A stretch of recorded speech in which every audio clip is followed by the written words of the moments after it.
sisi COSTECH kwa niaba ya serikali pamoja na programu ya Funguo chini ya UNDP na Vodacom Tanzania kwa pamoja kufanya hii wiki ya ubunifu ya mara ya 11 kwa pamoja kuhakikisha kwamba chini ya kauli mbiu ya ubunifu jumuishi kwa maendeleo stahiki, kuona kwamba kama tulivyosema vijana wetu wabunifu ambao wana maono mbalimbali.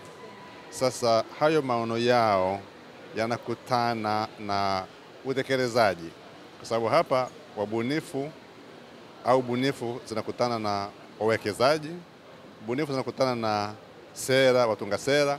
Tunatoka sasa hivi kwenye meza ya mazungumzo ambapo tulikuwa na wizara 3, waziri wetu Profesa Adolf Mkenda ambaye alikuwa mwenye dhamana ya kama mgeni rasmi, lakini pia host wa mjadala na ili tukio kwa ujumla wake.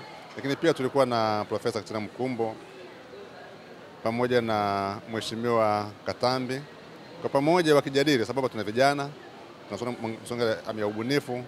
Kwa hiyo kuna miongozo na sera ambazo zimekuwa na serikali kama sera zingine wezeshi kubadilishana mawazo, kuona yapi yafanyike. Lakini kubwa zaidi, Mheshimiwa Waziri amesisitiza kwa maana ya kwamba tunapoongelea kwa maana ya ujuzi, lakini tusisahau kwamba sayansi na teknolojia ndo msingi. Kwa hiyo kwanza elimu yetu, sayansi tuipe kipaumbele kusudi tushikane na sayansi ya kutosha, kwamba za teknolojia ambayo itakuja kwenye ubunifu kwa kusudi ya kutekeleza teknolojia ambazo zinazalishwa hapa.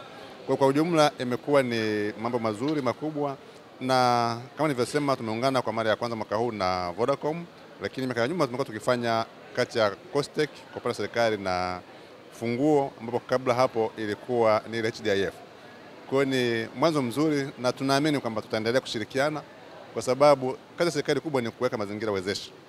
Kwa hiyo jukwaa kama hili ni mojawapo ya hayo mazingira wezeshi, kwa sababu serikali inapata nafasi ya kuwafikia wadau, kuwafikia vijana wabunifu, lakini pia hawa vijana na watafiti na wanasayansi wanapata nafasi ya kuifikia serikali, na kwa pamoja kurejea yale ya nyuma yaliyopita, kuangalia tunakwenda wapi, lakini pia kutoa mrejesho.